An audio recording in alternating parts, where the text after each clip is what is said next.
China J-20 vicious dogfights intercept Indian Rafale fighter amid mission against PLA.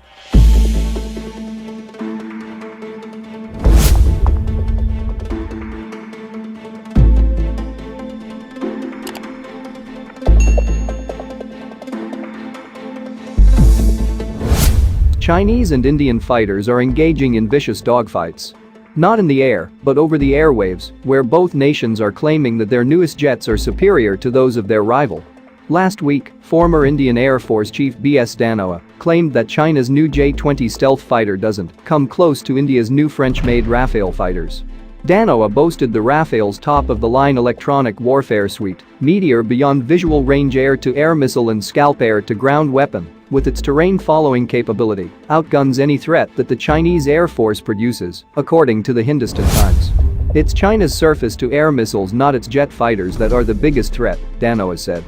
He also suggested the Chinese military technology is so poor that even Beijing's ally Pakistan, which operates Chinese warplanes and tanks, has little faith in it.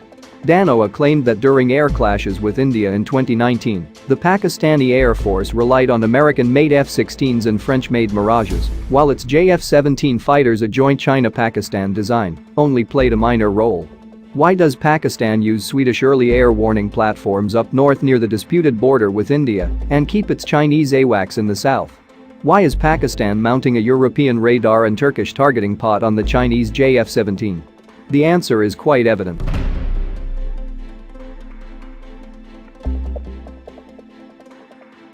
Dhanoa extolled the Rafale as a game-changer.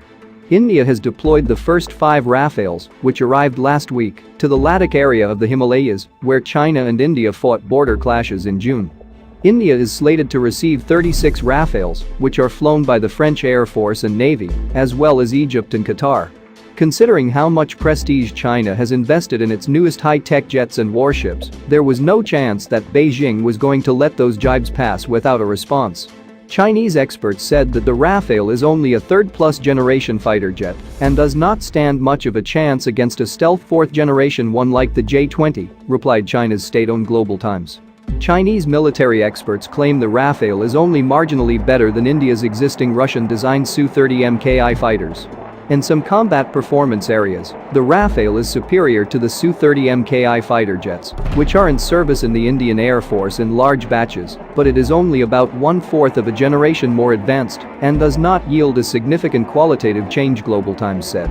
Thanks to its ESA radar, advanced weapons and limited stealth technologies, the Rafale is comparable to other third-plus generation fighter jets used by other countries, but it will find it very difficult to confront a stealth-capable fourth-generation fighter jet, said Global Times.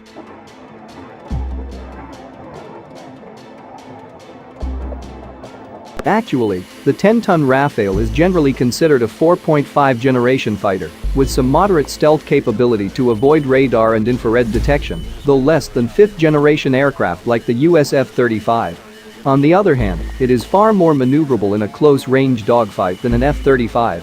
The twin-engine Rafale can also use Super Cruise to fly at supersonic speed without gulping fuel as older jets do.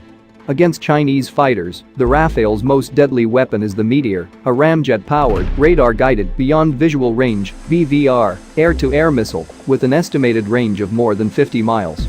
Using its ESA radar and Meteor missiles, it might be able to pick off Chinese jets at long range. Much less is known about the J-20, of which China has around 50. Weighing in at 21 tons, it is bigger and heavier than the Rafale. While the Rafale looks a bit like the nimble US F-16, the J-20 resembles larger aircraft like the US F-22 and Russian Su-57 stealth fighters.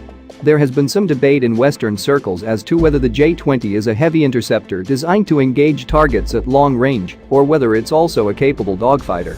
The latest J-20B version reportedly will be equipped with thrust vector control, while allow engine nozzles to be tilted for better maneuverability. The J-20's primary weapon is the PL-15, a radar-guided, very long-range air-to-air missile, which may be able to hit aircraft up to 200 kilometers (124 miles) away, outranging weapons like the Meteor US AIM-120 missile. If the PL-15 indeed has the capability to pick off Indian aircraft at that distance, and that's a big if, then it would give the J-20 an edge should China and India fight for air superiority over Ladakh. But super missiles are not, like Russia from whom it licensed or copied so many aircraft. The weak point of Chinese fighters has been their jet engines, which are less powerful and reliable than Western designs. J-20 production has stalled as China equipped the fighter with Russian Al-31 engines, while attempting to develop the more powerful domestically produced WS-15 engine for the J-20B. But the J-20B has entered mass production amid expectations that the WS-15 will be ready in a year or two, the South China Morning Post reported in July 2020. So is the Rafale or the J-20 the better fighter? First, neither aircraft has really been tested in battle.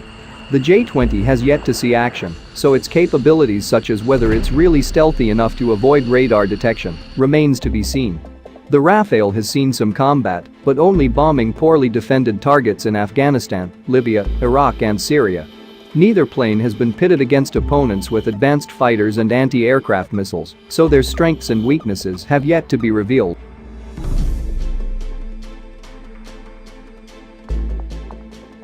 More important, as I've said before, is that any conflict between nuclear-armed nations like China and India would be small and carefully controlled to avoid escalation. Any battle between Rafales and J-20s would depend less on factors like aircraft maneuverability and more on factors like pilot quality and the presence of ground radar, anti-aircraft missiles, well-integrated command networks, aerial tankers to replenish fuel-hungry fighters, and how far each side's airbases are from the battlefield. For example, Chinese airbases in Ladakh have limited capacity, while larger airfields in Xinjiang and Tibet are up to 600 miles away. India's Ambala's airbase, where the Rafales will be based, is just 300 miles from the disputed area. Barring some unrevealed technical breakthrough in stealth, sensors or missiles or some hidden flaw in aircraft design, it seems unlikely that the capabilities of the J-20 or Rafale alone will decide who rules Himalayan skies.